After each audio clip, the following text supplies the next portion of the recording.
इधर सब टीवी पर देखते रह गए शाइस्ता परवीन की खबर। उधर योगी ने एक साथ जारी कर दी 64 माफिया की लिस्ट। मच गया हड़कंप। चप्पे चप्पे पर पुलिस तैनात। 24 घंटे में कुछ बहुत बड़ा होने वाला है। योगी के आदेश के बाद घर में दुबक कर बैठ गए सभी माफिया। गुस्से में योगी ने लिया बड़ा फैसला। 2024 के चुनाव से पहले नहीं बचेगा कोई माफिया। मुख्तार अंसारी, ब्रजेश सिंह का नाम सबसे ऊपर। इधर दिल्ली से योगी आदित्यनाथ के पास फोन आने की देरी थी। उधर योगी आदित्यनाथ ने बहुत बड़ा फैसला ले लिया। किसी ने सपने में भी नहीं सोचा होगा कि योगी आदित्यनाथ केवल 24 घंटे में ही बहुत बड़ा खेल कर देंगे। अतीक के बेटे असद को जिस तरह से पुलिस ने खत्म किया था, उसके बाद लगातार उत्तर प्रदेश की सियासत गर्म होती जा रही थी। विपक्ष बीजेपी सरकार पर हमले बोलने का कोई मौका नहीं छोड़ रहा था। यही वजह रही कि इस मामले में अमित शाह को खुद दखल देना पड़ गया, क्योंकि मोदी किसी भी तरह का रिस्क नहीं लेना चाहते हैं। इसीलिए उन्होंने अमित शाह को आदेश दिया था, जिसके बाद योगी के साथ साथ अमित शाह ने भी माफिया को मिट्टी में मिलाने का प्लान तैयार कर दिया। फिर क्या था, आधी रात को योगी आदित्यनाथ ने 64 माफिया की लिस्ट जारी कर दी। इस लिस्ट में मुख्तार अंसारी और ब्रजेश सिंह का नाम सबसे ऊपर रखा गया। लेकिन जैसे ही यह लिस्ट सामने आई, सभी के होश उड़ गए।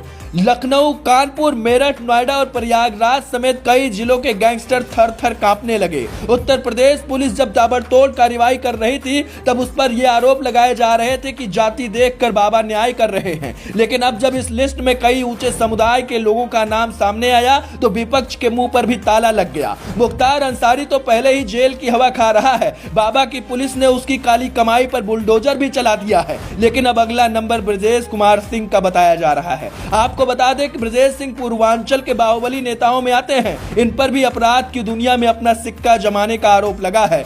इसीलिए कहा जा रहा है कि अब योगी सरकार इनके पूरे साम्राज्य के बारे में खंगालेगी और जितनी भी काली कमाई होगी उस पर बुलडोजर चलाया जाएगा। यानी योगी आदित्यनाथ ने अखिलेश यादव के सामने विधानसभा में जो कसम खाई थी, उसको वह बिना पूरी किए चैन की नींद नहीं सोने वाले।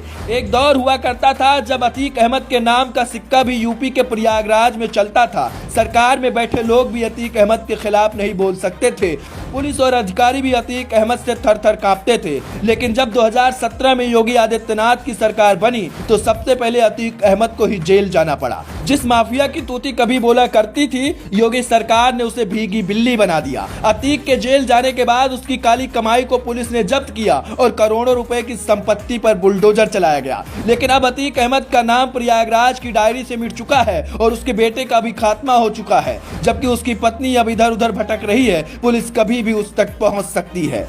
हर कोई यही सोच रहा था कि असद और अतीक के जनाजे में वह पहुंचेगी, लेकिन पुलिस के डर के मारे वो जनाजे में भी शामिल नहीं हुई। अतीक की पत्नी के सिर पर इनाम है, लेकिन पुलिस अब तक उसे नहीं पकड़ पाई है। अब देखने वाली बात होगी कि अब जब योगी सरकार की तरफ से माफियाओं और गैंगस्टरों की लिस्ट पुलिस को सौंप दी गई, तो आने वाले 24 घंटे कितने लोगों पर भारी पड़ने वाले हैं। क्योंकि योगी आदित्यनाथ कोई भी फैसला जल्दबाजी में नहीं लेते हैं। अगर उन्होंने पुलिस को ये लिस्ट सौंपने का फैसला किया है, तो इसमें कोई दो राय नहीं कि उत्तर प्रदेश में कुछ बहुत बड़ा हो सकता है और चुन चुन कर माफियाओं का खात्मा हो सकता है। असल में 2024 का चुनाव भी पास आ रहा है। ऐसे में योगी आदित्यनाथ ने प्रदेश में कानून व्यवस्था को बनाए रखने की जो सौगंध खाई थी, उसे पूरी करने के लिए वो पूरे जी जान से जुटे हुए हैं। अब देखने वाली बात होगी कि 2024 के चुनाव तक क्या उत्तर प्रदेश में सभी माफिया खत्म हो जाएंगे।